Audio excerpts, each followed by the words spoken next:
to choose some, and we thought Tom Rowe, really, because Tom brings to this experience something that most of us have never had to face, and that is a doctor saying, well, there's nothing more that we have to offer you medically except possibly some kind of experimental procedure whereby we implant a tube into your heart and it stays in there all the time. You walk around with a bag of fluid dripping into you all the time to see if we can make your heart work better. So with that kind of facing him, he's come back to the Rice House. Now, he was already here before all that kind of transpired. But since that time, things have really turned around dramatically for Tom, although he's had a little adventure with a surgeon here, so he's got his foot in a bag. But, you know, that's independent of the other. And so we thought it would be helpful to hear from Tom what he had to say about his experience with the Rice diet. Tom? First time I ever walked through those doors over there, I had no idea why I was here or how I got here. I did weigh 388 pounds. The kindness and practical advice I received here has run the gamut from the simple and the obvious to the intricate and the profound. Don't walk through the front door of the Millennium. You may not get past the free bar, snacks, or the restaurant. Never go near the Hilton in the afternoon. That's where cookies breed. Don't buy cheese, again, courtesy of Dr. Rosati. Don't buy peanut butter in jars. Take only what they'll give you in your hand.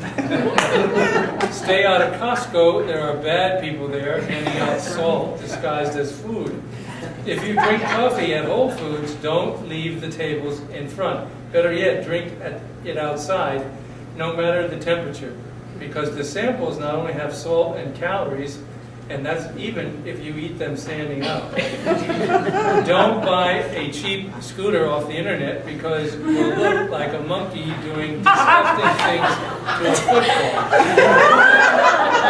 If you ride a bike, make sure you get up one more time than you fall off. Any food not made at the Rice House you cannot eat. If it tastes good, throw it away. You cannot have it. If you have diabetes, we don't know what will happen to you or when it will happen, but we do know that when it does happen, you ain't gonna like it. Don't go to Durham Bulls baseball games on dollar hot dog night. Whatever you think your goal weight is, subtract 20 pounds. Call ahead, plan ahead, and use your head if you must go to a restaurant. Eat more slowly. No one will steal your food unless you're sitting with Charlie Cook. Eat less food than you can. Eat plants and grains and fruit. Always follow Ira's advice when Dr. Rosati or Dr. Nealon are not available.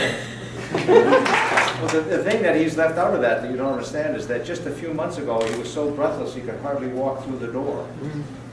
And that's all much better. And I think it's better just because of what Tom has been doing. I mean, a lot of people say, why do doctors not all just line up to do what the Rice diet is? And the problem is that from the doctor's perspective, you don't do anything. And we rely on the patient to do everything. And if they don't do it, then you failed.